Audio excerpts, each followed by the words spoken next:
I see you watching me with those eyes. I feel them follow me all the time. We gotta live. A is not going anywhere, that's for sure.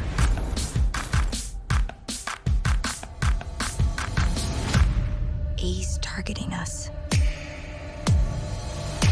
If we can figure out what went down between Angela and our moms, It might help us figure out who A is. What about Sheriff Beasley? He went to school with our moms. Would Sheriff Beasley kill his own daughter? Is there any universe in which creepy train guy is A? AKA Crazy Joe. definitely a person of interest. Got your secrets and I got mine. But how do we know when to draw the line? Oh my God, stop. Leave me the fuck alone. I feel like we're getting closer You can keep a secret. to something.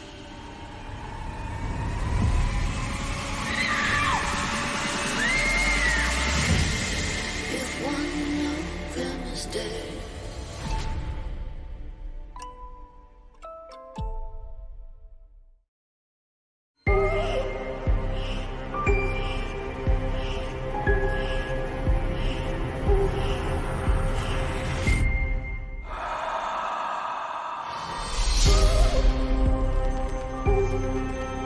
We talked about the season as really feeling like a horror movie. Those first 3 episodes tell the first 20 minutes of the movie Halloween, which are the only 20 minutes of the movie that are set during the day. And you meet our characters slowly. You meet Jamie Lee Curtis, you meet her friends. You see the creeper. He's out in daylight the same way you see Michael Myers in those first 20 minutes. And then you see in 104 and 105 the day before, and then Halloween itself. We have several mysteries to uncover in this season, and not all are directly tied to our slasher villain.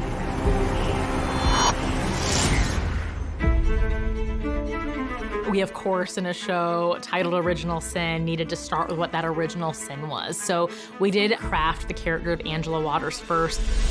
Why does no one want to talk about Angela Waters? We knew that we wanted the mom's big sin to be tied to Angela. Horror movies and twins go well together, and there's something that's inherently spooky about them. What if Karen's not really dead? We all saw her fall. What if that wasn't Karen? What if it was Kelly? The idea that there are 2 people who look identical and that they might be lying to you or they might be switching their identities. Farron doesn't trust easily. She is so sure about who she believes Karen to be, even after death. If Karen could see us now. If only. We're gathered here to make contact with the spirit of Davy Lee Adams. Imogen is discovering the truth, which is she didn't know her mom. When you're young, your parents are your parents. You don't really see them as people. For someone like Imogen, all she knows of her mom is that she is an amazing, loving mother.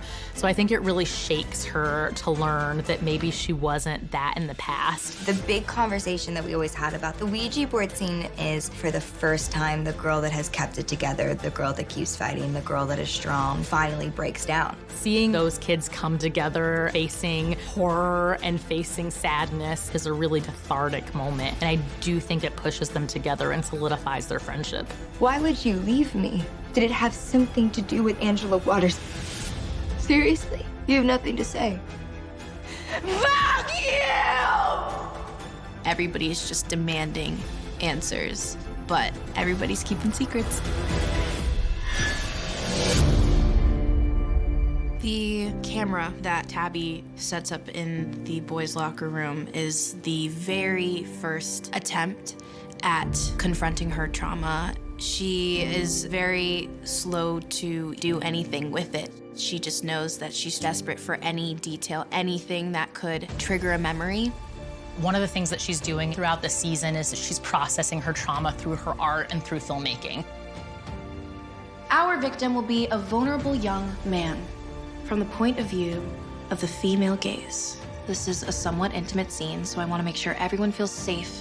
She's processing her own trauma, and she asked for a safe set. Oh my God.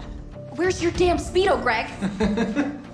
We are trying to decide where our boundaries are and what it means when those boundaries get crossed. Tabby, where are you going? For a walk. The thing that's really heartbreaking is that Greg shows up and exposes himself, which is an assault to her.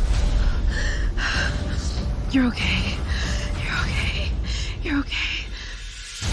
The buildup that made that all work was incredibly important. It was understanding how Tabby felt about men because of what one of them had done to her. And really trying to be able to get in here was the challenge. When she comes back, Chip, a young man, has finished shooting the film for her, which I think is a really big heartbreak because she wanted to flip the gaze. What do you mean? You shot it? Yeah.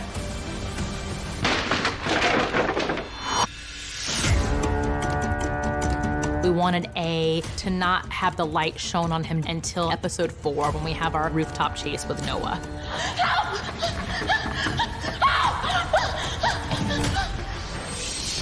When I read that scene, I could not believe it said Noah. Like, I was just so excited. That was one of the most fun days I've ever had on a set. The action portion of it is one of my favorite things to do. So I kind of convinced Tracy, our stunt coordinator, to let me do it. 90% of what you saw was her. It took a whole night to shoot because Noah was jumping over a roof that didn't exist. We created a fake ledge, and we had a camera angle that you see her leaping off, and then we had another camera where she lands. So we built it in through visual effects and production design that there was a gap between two rooftops. We created some high platforms. That's where we have the shot from below, and that was a stunt double who was rigged on a wire. What do you want?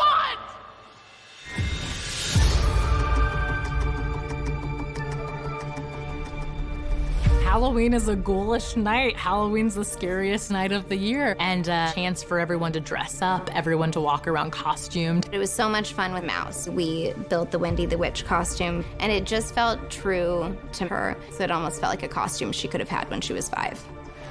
You're beautiful. What Ash's character does is really acts as the catalyst for her to come into herself and be more willing to open herself to these new girls because somebody finally accepts her as she is. We also made Farron's costume from scratch, and we just wanted to do our own version of Poison Ivy. With Imogen, we did Rosemary's Baby. I combed through the movie and tried to think of what was the most iconic outfit and decided it was that nightgown. Imogen's house was across the street from the cemetery, which I don't believe was originally scripted. But once we saw all the great angles we could get, we stood pointing at that house and saying, that's the one. The lead up to the Tyler kill was a huge challenge and a massive undertaking.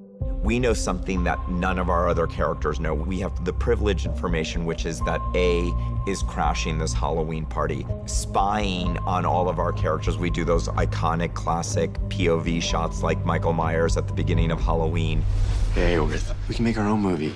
And once you see it, you will beg me to give it to you. A has a strong stance against bullies, and so seeing an epic fight between Tabby and Tyler and positioning Tyler as a harasser, A very Terminator-like sets his sights on Tyler as a perfect kill.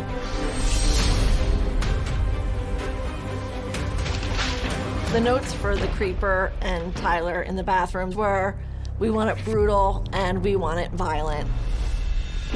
We always had that threat looming. So it's building and it's burning and it's building and it's burning.